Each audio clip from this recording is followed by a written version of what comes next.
Nous allons commencer notre 75 minutes pour Dieu du début d'année en parlant d'une femme exceptionnelle comme il y en a tant sur la surface de la terre et autant dans la paroisse, chacun le sait. Sainte Jeanne de Chantal, cela fait suite Saint François de Sales, puisque la vie de Saint François de Sales et de Sainte Jeanne de Chantal, leurs vies sont absolument indissociables pour saisir dans ce moment de crise en Europe, eh bien, donc du début de la fin du XVIe siècle, du début du XVIIe siècle, comment le Seigneur a suscité au cœur de cette Europe complètement divisée, notamment par les guerres de religion, par les drames entre les scissions entre le protestantisme et le catholicisme, eh bien comment le Seigneur a suscité des hommes et des femmes dont la vie héroïque a permis un renouvellement. Alors en toute petite introduction d'une petite biographie succincte sur Sainte Jeanne de Chantal. Elle est née le 13 janvier 1572 du nom de Jeanne-Françoise Frémillot. Elle est née à Dijon. À 20 ans, elle s'est mariée au baron Christophe de Rabutin-Chantal. On verra plus tard que c'est un mariage arrangé qui a fait d'elle, du coup, devenir la baronne de Chantal. Quand le nom de Chantal était un nom de famille, comme nous connaissons Saint François Xavier. Saint François Xavier, le nom de famille de Saint François Xavier, c'était Xavier. Elle a eu 6 enfants. Les 2 premiers sont morts à la naissance. Elle est devenue veuve à 28 ans, après que son mari fut mortellement blessé dans un accident de chasse. Elle n'a eu de cesse tout au long de sa vie de s'occuper des pauvres. Elle était donc baronne, châtelaine, elle habitait dans un immense domaine, et tout en étant veuve et de cette classe sociale particulièrement aisée, son désir d'engagement chaque jour, surtout à partir du moment où elle est devenue veuve, a été de plus en plus impératif pour elle. Elle a rencontré vers l'âge de 35 ans Saint François de Sales, qui était l'évêque d'Annecy, et a décidé qu'elle se mettrait sous sa direction spirituelle étant pour elle plus qu'une direction spirituelle, puisque c'était vraiment une direction de sa vie entière. Et plusieurs fois, François de Sales a essayé de la mettre presque dans l'épreuve pour savoir si effectivement ce qu'elle demandait de Saint François, à savoir cette disponibilité totale pour pouvoir faire l'œuvre du Seigneur, si elle y répondrait, eh bien à chaque fois, alors que François la mettait à l'épreuve, elle a pu montrer à son père spirituel qu'effectivement elle obéissait de manière non pas aveugle mais intelligente aux conseils et aux ordres parfois de ce grand évêque d'Annecy. Elle reçoit beaucoup d'aide de son entourage. On voit bien que par la direction spirituelle de Saint François de Sales, elle se consacre à adoucir les plaies des plus démunis, notamment ceux que personne ne veut soigner. Assez rapidement, après avoir rencontré François de Sales, elle met avec lui les bases d'une communauté religieuse nouvelle qui prendra le nom du monastère de la Visitation, qui deviendront avec du coup alors les Visitandines. En 1622, vous le savez depuis la dernière fois, Saint François de Sales meurt. Jeanne de Chantal mourra, elle, près de 20 ans plus tard, 19 ans plus tard, le 13 décembre 1641, en laissant derrière elle une communauté religieuse florissante, exceptionnelle, puisque dans sa vie, il y aura plus de 80 monastères fondés, dont elle sera la mère supérieure ou la mère fondatrice. Il y en a encore aujourd'hui plus d'une centaine dans le monde. Jeanne de Chantal sera proclamée sainte 126 ans plus tard, ce qui est assez tard précisément pour elle, puisque de son temps vivante sur la terre, eh bien, on la nommait déjà la sainte, et elle se refusait complètement à être appelée ainsi, mais l'Église ne l'a canonisée que 126 ans plus tard, et son corps est aujourd'hui à Annecy. On peut décrire Sainte Jeanne de Chantal par une expression simple qui est, et en même temps vous allez comprendre tout de suite, forte, qui est la puissance d'aimer. Jeanne de Chantal avait un cœur vigoureux qui aimait puissamment. Voici ce que dit François de Sales quand il lui écrit « Je vous vois, ce me semble, ma chère fille, avec votre cœur vigoureux qui aime et qui veut puissamment aimer. » Ça peut donc, pour nous, nous poser une question importante, puisque on sait que ces écrits entre François de Sales et Jeanne de Chantal témoignaient, manifestaient une amitié spirituelle extrêmement forte. Eh bien, ça peut nous poser une question à nous aujourd'hui, dans la paroisse. L'amitié qui nous unit, ou qui devrait nous unir en vertu du baptême, est-elle si puissante qu'elle pourrait nous mener à la sainteté? On dit souvent que on est sanctifié par ceux qui nous énervent, par ceux qui sont dans notre vie comme des aiguillons et qui nous obligent à nous convertir. Mais ne pourrait-on pas, fort de l'exemple de Jeanne de Chantal et François de Sales, renverser la vapeur en disant, finalement, n'avons-nous pas la certitude spirituelle qu'une amitié paroissiale pourrait nous permettre d'être saints? Voilà une perspective beaucoup plus intéressante que celle de dire je vais m'appuyer sur ceux qui m'énervent pour être saint, qui à mon avis est assez dangereux même spirituellement.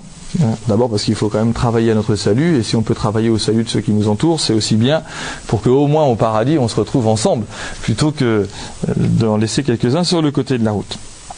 Ainsi donc, Jeanne de Chantal, forte de ce cœur vigoureux, eh bien, dans les statues ou les représentations iconographiques, on la représente souvent tenant dans ses mains son propre cœur, car elle aimait de tout son cœur, et cela se voyait.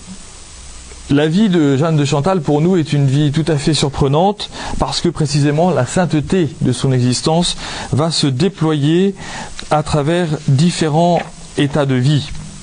Ces états de vie, cependant, pour elle, n'étaient pas le signe de sa sainteté. Elle n'a jamais cherché la sainteté à travers simplement le fait de vivre plusieurs états de vie. Non, le fait qu'elle soit jeune fille, qu'elle épouse quelqu'un de la haute noblesse, qu'elle devienne veuve, etc., fondatrice d'ordre, tout ça, ça n'est pas pour elle le signe de la sainteté. C'est à l'intérieur de chacun de ces états de vie qu'elle a entendu comment le Seigneur l'appelait à la sainteté.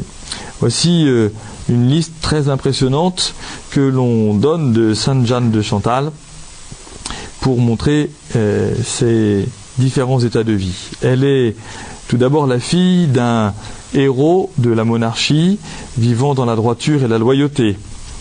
Elle fut une épouse choyée, vivant un grand amour et faisant le bonheur de son mari. Elle fut une châtelaine parée de grâce physique et possédant un grand train de vie. Femme de tête, assumant avec sagesse et fermeté la gestion des grands domaines, notamment quand elle est devenue veuve.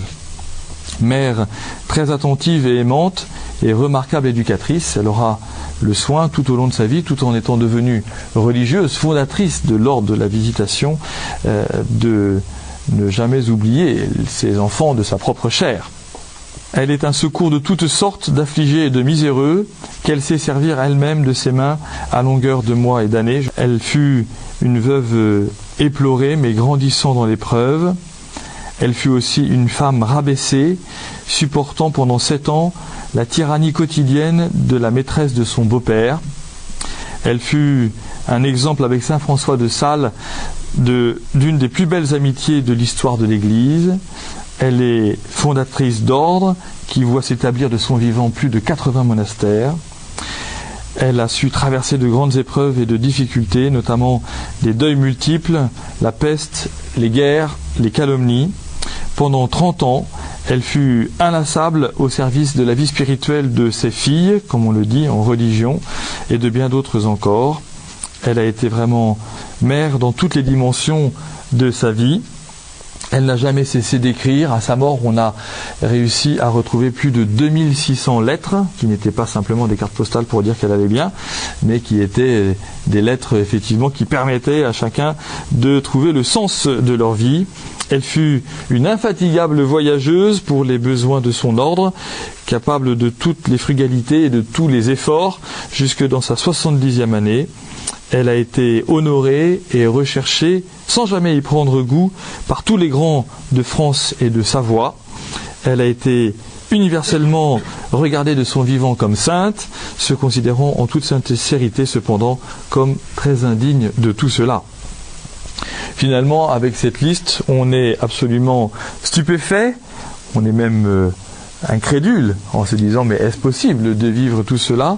On peut même parfois, par rapport à notre vie misérable, être un peu suffoqué devant une telle énumération.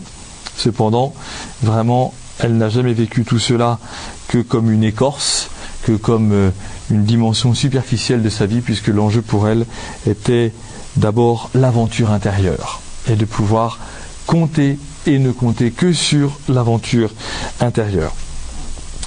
Rapidement, son enfance, elle est, comme je le disais au départ, la digne fille d'un père exemplaire. Elle est née donc en 1572 dans un foyer à Dijon. Elle est entourée de frères et de sœurs. Son frère, malheureusement, André, qui naît 18 mois après elle, va naître en provoquant la mort de sa mère. C'est donc une tante qui va l'éduquer. Cette tante est elle-même une jeune veuve. Elle va vivre donc dans la maison pour permettre l'épanouissement des 3 petits-enfants frémillots. Son père est un parlementaire qui va être appelé à jouer un rôle primordial en Bourgogne. Jeanne, dès le début de sa vie, est curieuse de tout. Elle aime la vie.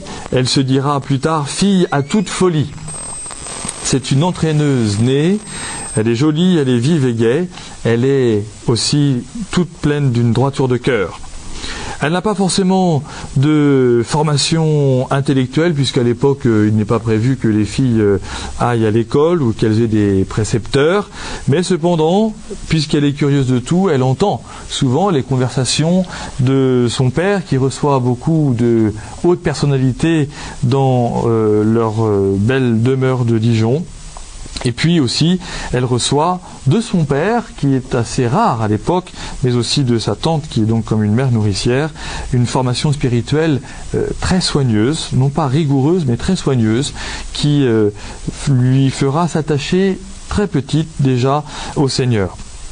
Cette éducation soigneuse, c'est une éducation à l'époque, vous allez tout de suite le comprendre, qui vise à montrer la vérité du catholicisme, puisque l'enjeu est de pouvoir contrer le protestantisme, et notamment dans cette région de Bourgogne, avec tous les troubles.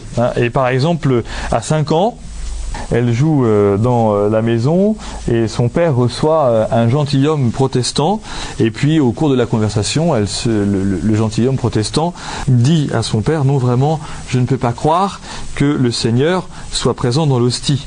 Et Jeanne, du haut de ses 5 ans, bondit et vient se planter devant le monsieur, et elle dit, voilà, je la cite, « Si monsieur, il faut croire que Jésus-Christ est au Saint-Sacrement, puisqu'il l'a dit.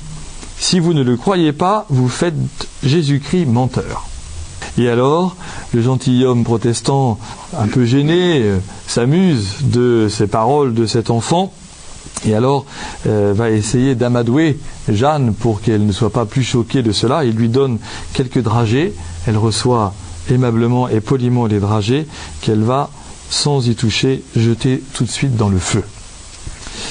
C'est une époque, vous vous en doutez bien, vous le savez, de grands troubles politiques et religieux. Jeanne est née l'année du massacre de la Saint-Barthélemy en 1572. 4 ans plus tard, en 1576, c'est le temps de la Ligue avec le cortège de violence. La France est déchirée par des soulèvements contre le roi et les intolérances épouvantables des partis aussi bien catholiques que protestants. Le père de Jeanne est fidèle au pouvoir légitime. Il vient à en occuper une position de premier plan en Bourgogne. Mais cependant, cette position de premier plan lui fait décider d'éloigner Jeanne de la Bourgogne, et donc elle va partir chez sa sœur Marguerite qui vient de se marier, et fort heureusement, puisque quelques semaines après qu'elle soit partie, eh bien son frère, le jeune André, est enlevé par les adversaires du père de Jeanne. Il est pris en otage, et alors la rançon, enfin ses adversaires annoncent que si jamais le père ne cède pas, eh bien on lui enverra la tête de son fils dans un sac. Le père est déchiré, et cependant il est fidèle à son devoir jusqu'au bout. Il écrit aux adversaires qu'il ne cédera pas et que il demande aux ravisseurs alors reculer devant l'exécution promise, ce qu'ils font parce qu'ils sont impressionnés par la noblesse et la décision de ce père de famille.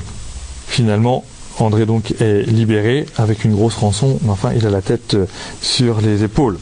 Et cependant, malgré le pouvoir du père de Jeanne, eh bien, jamais il ne décidera de se venger, jamais il ne se vengera, quoique le roi lui en ait permis, lui en ait donné la possibilité. Jeanne, dans ce temps-là, cependant, tout en étant curieuse, pleine de vie et profondément chrétienne, eh bien, entre à partir de 15 ans dans une vie frivole, dans une vie avec une mondanité tout à fait importante. Elle habite dans le château de Negèse avec sa sœur Marguerite, donc il vient de se marier, et sa sœur Marguerite, avec son mari, mène un grand train de vie. Leur vie n'est que réception.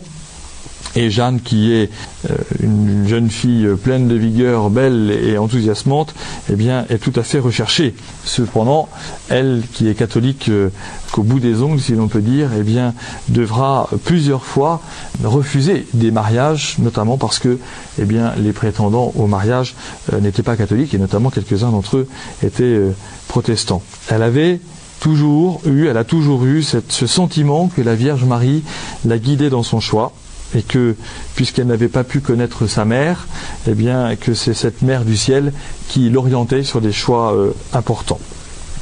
À 21 ans, elle est mûre, elle fait l'admiration de son père, elle a toute l'admiration de son père, et elle lui fait, elle, tout à fait confiance. C'est alors que son père lui présente un jeune homme, donc Christophe de Rabutin-Chantal, qui est un gentilhomme 7 ans plus âgé qu'elle. Il décide de la marier donc à ce Christophe, et ils se marieront donc en 1592, et ce mariage arrangé va devenir assez bellement un mariage d'amour. L'un et l'autre vont vivre leur vie conjugale dans un grand esprit chrétien, même si malheureusement pour Jeanne, Christophe, en raison de sa fonction, devra être appelé très souvent, pendant de très longs mois, au service de la cour du roi. Et c'est alors que Jeanne, du coup, découvre la nécessaire gestion de l'immense domaine, et qui fait que, précisément, là où on ne l'attendait pas forcément, dans cette grâce d'un gouvernement, d'un grand domaine avec de nombreux hommes, des fermes et des corps de métier à gérer, eh bien, elle se lance complètement dans cette gestion. Elle se met alors au travail, elle découvre que son mari, qu'elle aime beaucoup, n'est pas cependant un bon affairiste. Il y a des dettes partout, il y a des procès, il y a des arriérés de créances. Tout cela, il faut les recouvrer depuis près de 10 ans, qui étaient en fait liés à la mort de la mère de son mari. Eh bien, la situation se dégradait, et voici que Jeanne, de manière extrêmement courageuse, eh bien, va gérer le domaine donc de sa belle famille intégralement.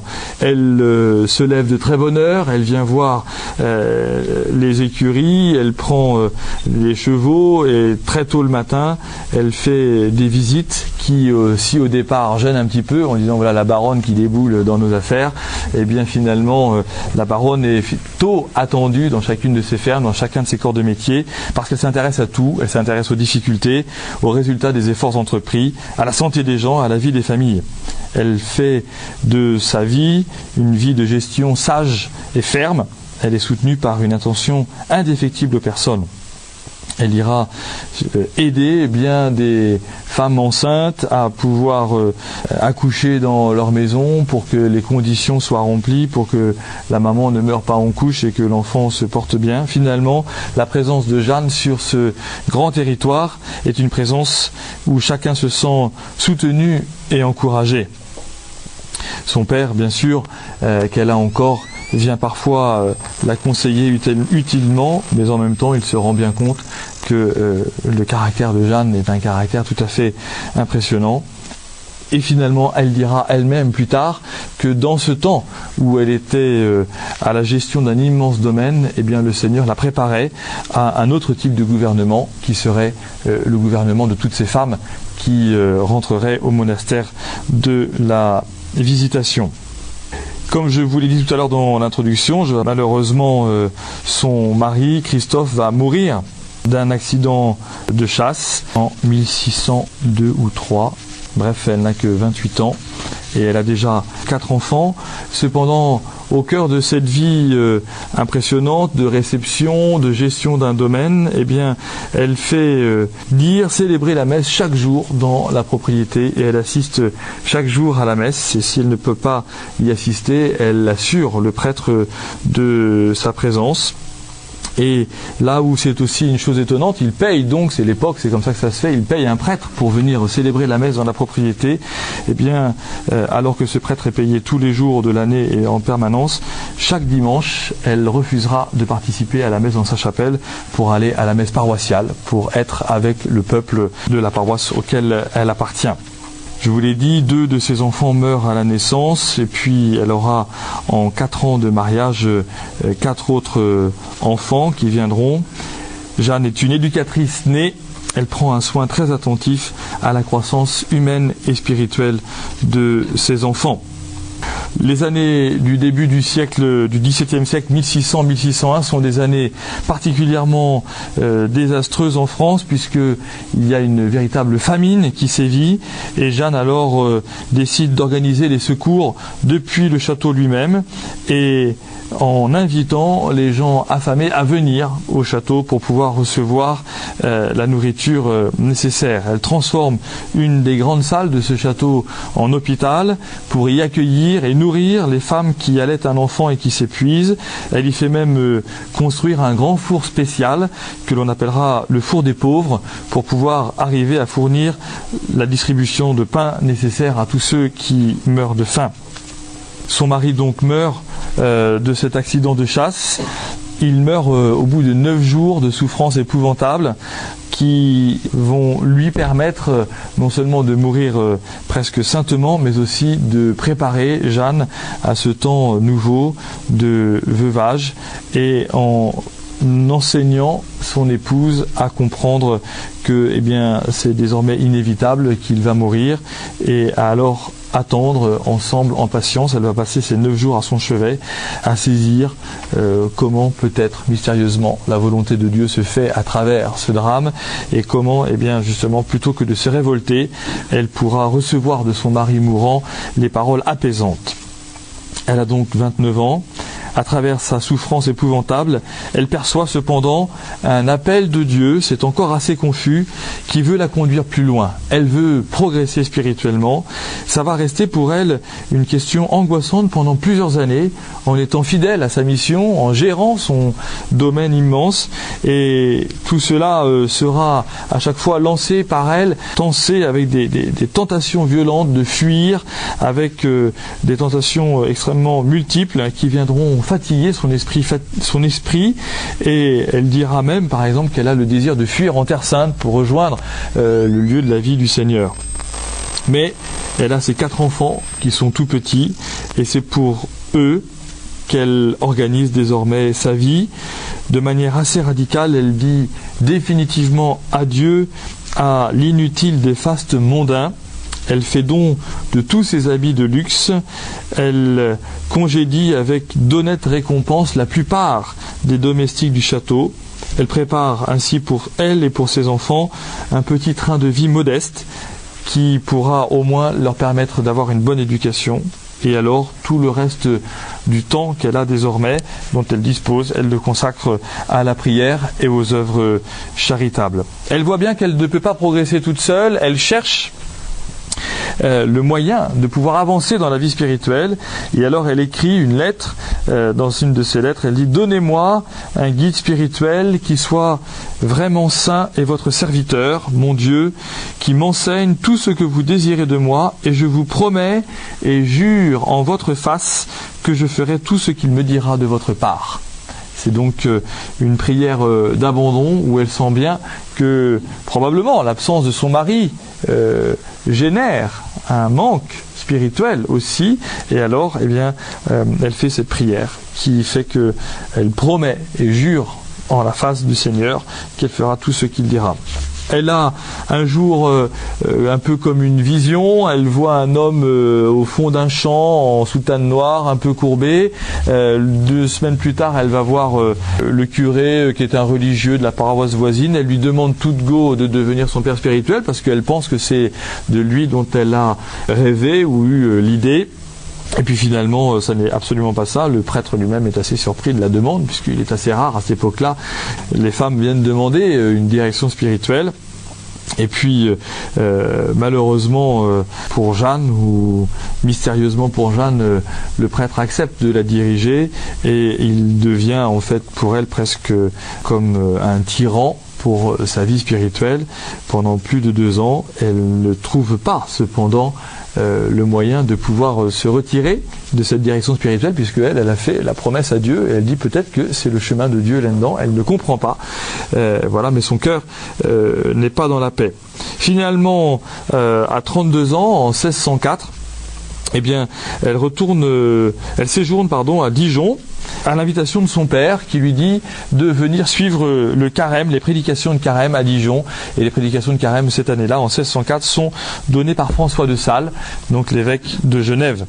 La réputation de François de Sales est assez grande depuis un séjour à Paris qu'il a fait 2 ans auparavant, et dès qu'elle le voit en chair, monter en chair et prêcher, Jeanne comprend que cette image qu'elle a eue dans un champ à côté de son domaine, c'était l'image de cet homme.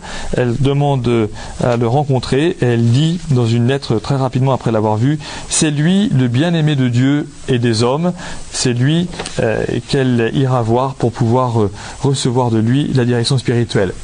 Elle va voir François de Sales, lui demande cette paternité spirituelle, et François lui dit qu'il la reconnaît en disant: c'est vous que le Seigneur a mis dans mon cœur pour que nous puissions ensemble collaborer. C'est un mot moderne, mais enfin que nous puissions ensemble travailler, œuvrer à une œuvre qu'il faudrait qu'il fasse, parce que François, dans le même temps, avait eu, lui, cette certitude qu'il fallait créer un ordre religieux de femmes, un ordre nouveau. En présence de François de Sales, Jeanne recherche une très grande austérité, et elle comprend, et il lui fait comprendre que cette austérité ne doit pas être d'abord dans les mortifications de toutes sortes, mais dans l'apprentissage, comme je vous le disais la dernière fois, de la vie quotidienne, de ces petites choses qui font progresser parce qu'on s'enracine et que l'on oriente notre vie dans chacune de ces présence du Seigneur. Plutôt que la mortification, François de Sales lui dit qu'il lui faut laisser suivre l'amour du Seigneur plutôt que d'engraisser l'amour propre qui peut naître même à l'intérieur de ces mortifications. Et là, Jeanne comprend alors que son esprit, son cœur, doit se dilater. Elle découvre la grande liberté intérieure qui, dit-elle, la porte à une sainte et respectueuse familiarité de mon âme avec Dieu.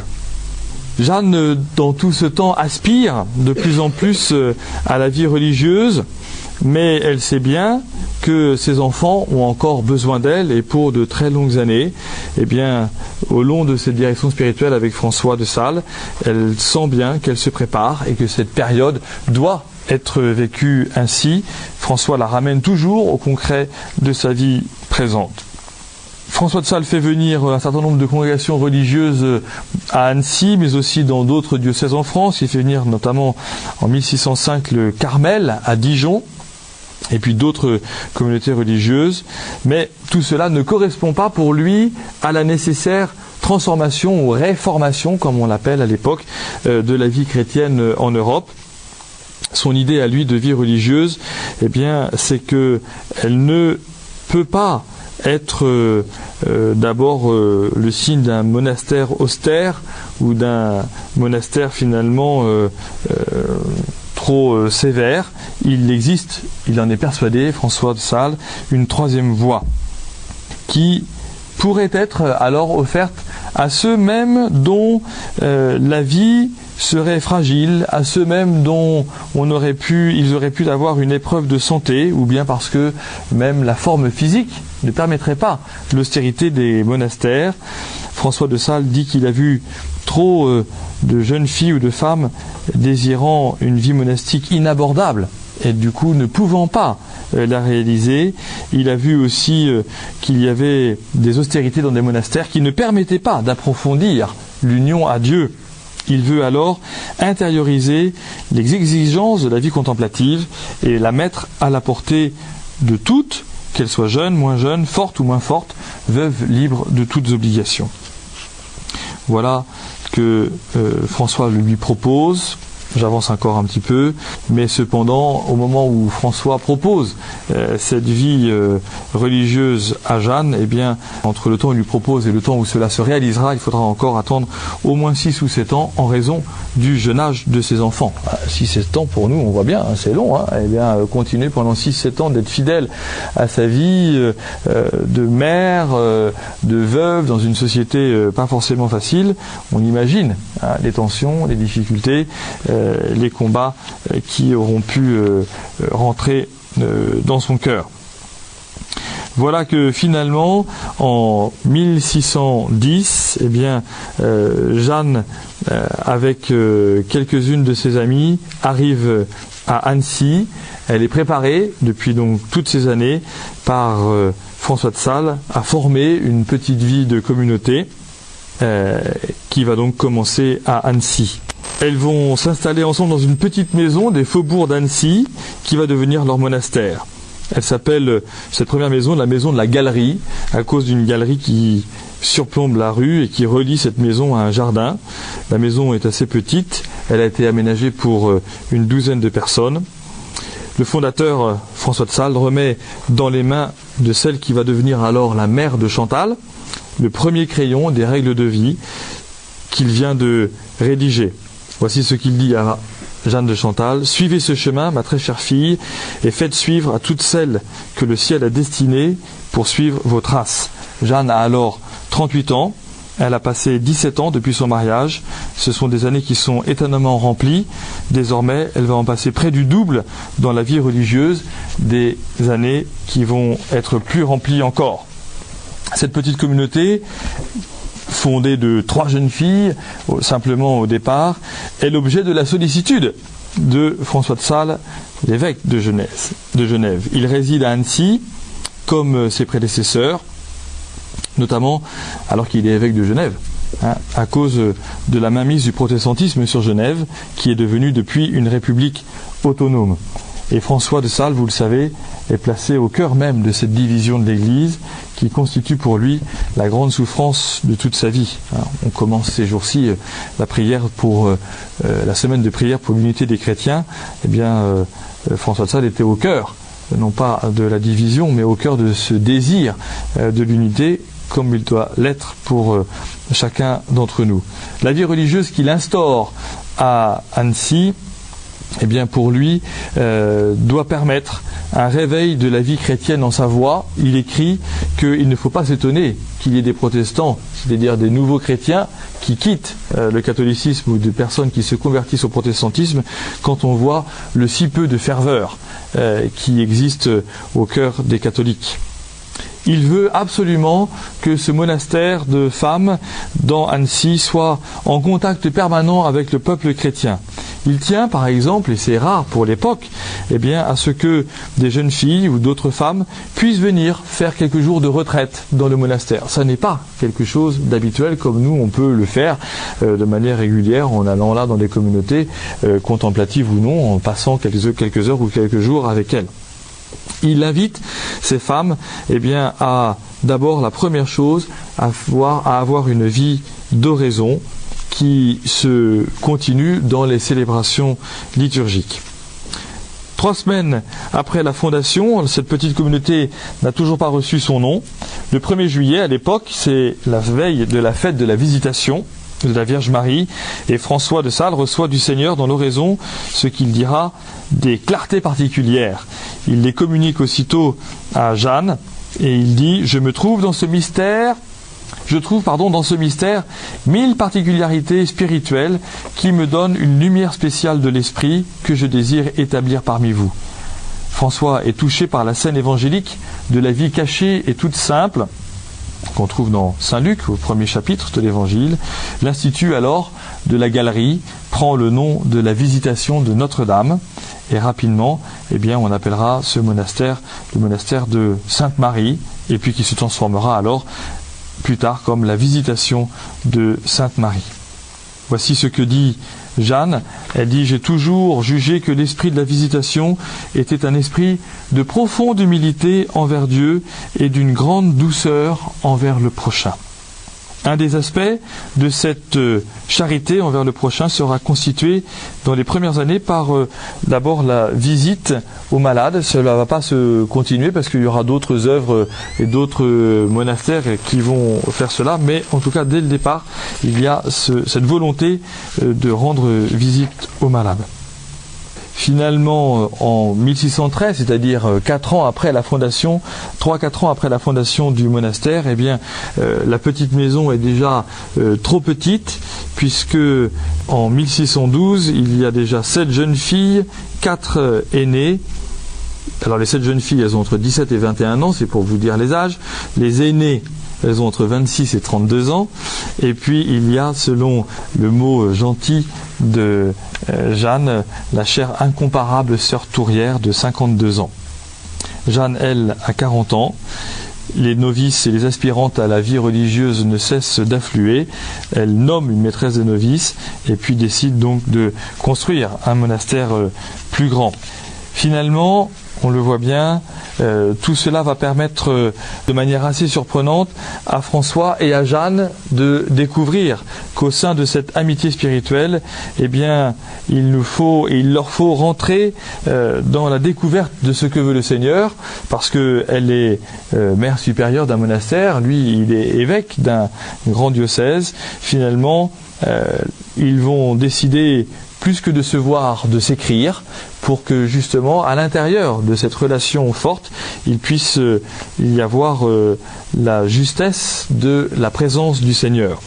Elle dit un jour à François, « Oui, un jour, vous quitterez toutes choses. » Et elle dit, « Et moi, je serai dans un total dépouillement et dans une nudité de tout pour Dieu. » Parce qu'ils se rendent bien compte qu'effectivement,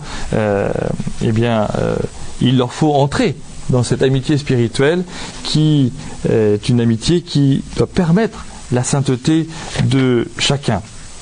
J'en ai parlé la dernière fois, dans les grandes œuvres de saint François de Sales, vous avez l'introduction à la vie dévote, et puis il y a en 1616 la parution du traité de l'amour de Dieu, qui est la deuxième grande œuvre de saint François de Sales. Alors voici ce que François dit à partir de cet ouvrage. Il dit « Je travaille à ce livre de l'amour de Dieu, et aujourd'hui, en priant devant mon crucifix, Dieu m'a fait voir votre âme et votre état par la comparaison d'un excellent musicien, né sujet d'un prince qui l'aimait parfaitement, et qui lui avait témoigné se plaire passionnément à la douce mélodie de son luth et de sa voix. Ce pauvre chantre devint sourd et n'entendait plus sa mélodie. Son maître s'absentait souvent et il ne se lassait pas de chanter parce qu'il savait que son maître l'avait pris pour chanter. Oh, que bienheureux est le cœur qui aime Dieu sans aucun autre plaisir que celui qu'il prend de plaire à Dieu. Alors, c'est un peu compliqué dans cet esprit du XVIIe siècle, mais cela veut dire que quand François écrit ce traité de l'amour de Dieu, il l'écrit notamment pour les filles de la Visitation, pour qu'elles puissent avancer dans la progression spirituelle, mais il est obligé de montrer à Jeanne que lui-même, il a compris que le lien qu'ils avaient tous les deux était un lien qui devait désormais dépasser le rapport du maître et de l'élève, comme de ce maître en musique qui apprend à son élève la musique, pour que seule la musique compte, et que alors seul le rapport à Dieu compte. Voici que cependant Jeanne est toujours mère de famille et que des drames arrivent avec ses enfants. en 1617, au mois de mai 1617, sa fille, qui est donc mariée, à son mari Bernard, qui meurt d'une épidémie dans l'armée. Du coup, sa fille, donc Marie-Aimée, qui devient veuve, vient se réfugier au monastère près de sa mère. Quelques mois plus tard, alors qu'elle est enceinte, elle accouche subitement et le drame arrive puisque le nouveau-né respire à peine. Jeanne le baptise immédiatement. Elle prodigue des soins à sa fille, qui est également mourante alors qu'elle n'a que 19 ans. Abattue par la souffrance, bien qu'acceptant ce que Dieu permet, Jeanne est secouée quelques heures après d'une violente tentation. C'est elle qui a baptisé son petit-fils, mais avec quel geste et avec quelle parole? Voilà le drame qui se pose à elle. Elle ne sait même plus si elle a pris de l'eau. Le baptême serait-il invalide? Serait-elle alors qu'elle soit la cause que son petit-fils soit mort sans baptême? Éperdue, elle va se jeter aux pieds de François de Sales en gémissant « Monseigneur, moi, que j'en sois la cause, que j'en sois la cause ». L'évêque François discerne alors qu'il y a une tentation et lui dit « Qu'est-ce ceci, ma mère? Vous vous regardez donc vous-même ». À ces mots, les yeux de Jeanne se dessillent. Elle reconnaît clairement qu'au lieu de regarder à Dieu, elle s'est enfermée dans un retour sur elle-même. Et à ce moment-là, sa mémoire revient en pleine liberté. Elle revoit toutes les circonstances du baptême selon le rite exact de l'Église. Cet événement restera extrêmement fécond dans l'enseignement de Jeanne de Chantal. Jamais, malgré l'humiliation que ça peut représenter, elle n'hésitera par la suite à évoquer cette faute qu'elle a fait ce jour-là et à présenter la correction que François de Sales lui a donnée pour aider à faire comprendre ce qu'est la véritable contrition. Dans les regrets du mal, regardez davantage Dieu contre ce qui est commis, plus que nous qui l'avons commis. Sinon, ce n'est pas l'amour contrit, dit-elle, qui nous fait pleurer, mais le dépit de notre amour-propre humilié, de se voir lamentable. Et alors, dit-elle, l'ennemi dispose de toutes les prises pour embrouiller le cœur. Elle est maintenant, c'est bientôt fini aussi pour vous, la mère de plus en plus donnée aux intérêts de l'ordre qui croît rapidement. Sa correspondance ne cesse de s'amplifier jusqu'à prendre des proportions considérables, je vous l'ai dit tout à l'heure. Par ses lettres, Jeanne réconforte, encourage, éclaire, guide et traite aussi d'affaires souvent difficiles et embrouillées. Voici qu'en 1622, c'est l'année de la mort de François. Il ne se voit pas bien souvent. En octobre 1622, Jeanne de Chantal est à Lyon, François y est aussi, mais ils ne peuvent se rencontrer qu'un bref moment, parce que François va l'envoyer visiter des monastères. Finalement, arrive le moment attendu depuis plus de 3 ans, ça fait 3 ans qu'elle n'a pas vu François, et François lui dit « Ma mère, nous aurons quelques heures de libre. Qui commencera de nous deux à dire ce qu'il a à dire ?» « Moi, s'il vous plaît, répond Jeanne, mon père, mon cœur a grand besoin d'être reçu de vous. » « Et quoi, ma mère, répond François, avez-vous encore des désirs empressés et du choix? Je vous croyais trouver tout angélique. Ma mère, nous parlerons de nous-mêmes à Annecy. Maintenant, achevons les affaires de la visitation. Jeanne obéit sans un mot de réplique et pendant 4 heures, ils vont travailler sur le coutumier à rédiger les moyens d'union à garder entre les monastères sans pour autant qu'on n'y mette jamais un gouvernement général et notamment du lien particulier de chaque monastère avec son évêque. C'était les dernières pensées du fondateur, son testament, parce que Jeanne et François ne se reverront plus jamais. Sa santé fléchissait. François de Sales meurt d'une attaque à 55 ans, le 28 décembre 1622, ayant épuisé jusqu'au bout ses forces au service de l'Église qu'il a passionnément aimée. Cependant, Jeanne se retrouve toute seule, mais les fondations continuent. Elle porte chacune de ces fondations dans son cœur. Alors, j'ai trouvé un exemple que je ne peux pas manquer de ne pas vous donner, notamment par rapport à la fondation de la Visitation de Paray-le-Monial, du monastère de la Visitation que nous avons vu au cours de notre pèlerinage il y a 2 ans à Ars et Paray-le-Monial. Voici que elle est profondément inquiète parce que Elle dit, cette communauté pourra-t-elle vivre en un lieu si dénué de tous les secours, tant matériels que spirituels? Effectivement, le cœur de la Bourgogne à cette époque-là, Cluny est fini depuis bien longtemps et Thésée n'existe pas encore. Et donc, à Paray-le-Monial, il n'y a vraiment rien du tout. Et alors qu'elle écrit cela, elle ne devine pas encore. Mais ce que le Seigneur donnera, c'est moins de 50 ans plus tard, au cœur de ce monastère, Marguerite Marie Alacoque mettra et recevra par ses révélations le développement de la spiritualité du Sacré-Cœur, aidée elle-même par un autre saint, Claude la Colombière, un jésuite, qui sera canonisé par Jean-Paul II en 1988 ou 91, je ne sais plus très bien, en disant que c'est le parfait ami du Seigneur. Finalement, on voit bien, tout cela est presque prophétique. Au milieu de toutes ces tâches absorbantes, Jeanne n'oublie pas d'aimer ses enfants, elle les entoure toujours de ses affectueux conseils, et maintenant c'est même elle qui va guider ses 2 derniers enfants sur la voie du mariage. Et puis il y a aussi des histoires étonnantes. Je vous ai dit qu'elle était d'une grande famille. Son propre frère, André, se convertit à la suite d'une grave maladie. Il change complètement de vie, mais ce qu'il faut savoir, c'est que son frère était l'ancien archevêque de Bourges et qu'il avait mené, oui, une vie honorable, même comme évêque, mais c'était d'abord une vie mondaine, qui était, pour sa sœur, un sujet de grande tristesse. Et voici ce que son frère, archevêque de Bourges, écrira à sa sœur. Il dira « Vous êtes la sainte directrice de mon âme ». Jeanne est donc fondatrice de plus de 50 monastères, 87 exactement lorsqu'elle mourra. Chacun de ces monastères sont autonomes, mais tous cependant comptent sur la présence de leur mère.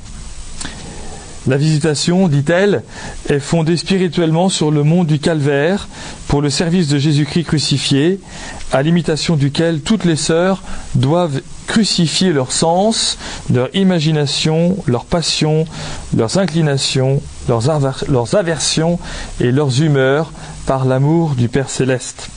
Les blessures ne sont pas épargnées au cœur aimant de Jeanne, mais c'est bien sur le calvaire qu'elle va établir sa demeure afin de parvenir au plus grand amour. Ce calvaire, à la fin de sa vie, va aussi se manifester par une grande solitude, notamment dans parfois l'incompréhension de certaines de ses filles, mais aussi dans le fait que devant voyager pour visiter, elle se retrouve souvent bien seule. Et c'est cela qu'elle va comprendre dans sa vie spirituelle, en finissant sa vie comme un martyr d'amour, en comprenant bien qu'elle n'est pas appelée à verser son sang, mais qu'elle n'est pas appelée non plus donc à être martyrisée, mais finalement c'est à l'intérieur de ce martyr d'amour, c'est-à-dire de ce don total d'elle-même jusqu'à épuisement de sa vie, qu'elle pourra être sûre que l'amour ne se séparera pas d'elle et qu'elle ne sera pas séparée de l'amour, même si des tyrans l'auraient voulu le faire, dit-elle, par le tranchant de leur épée. Voilà ce qu'elle dit, pour finir. Ce serait un amour avare que de quitter le monde qui n'est rien pour posséder Dieu qui est tout. Non, il faut tout quitter et demeurer à la merci de l'amour divin, qu'il fasse de nous ce qui lui plaira. Jeanne de Chantal n'a jamais rien perdu de son ardeur généreuse, aidée de la douceur de saint François de Sales.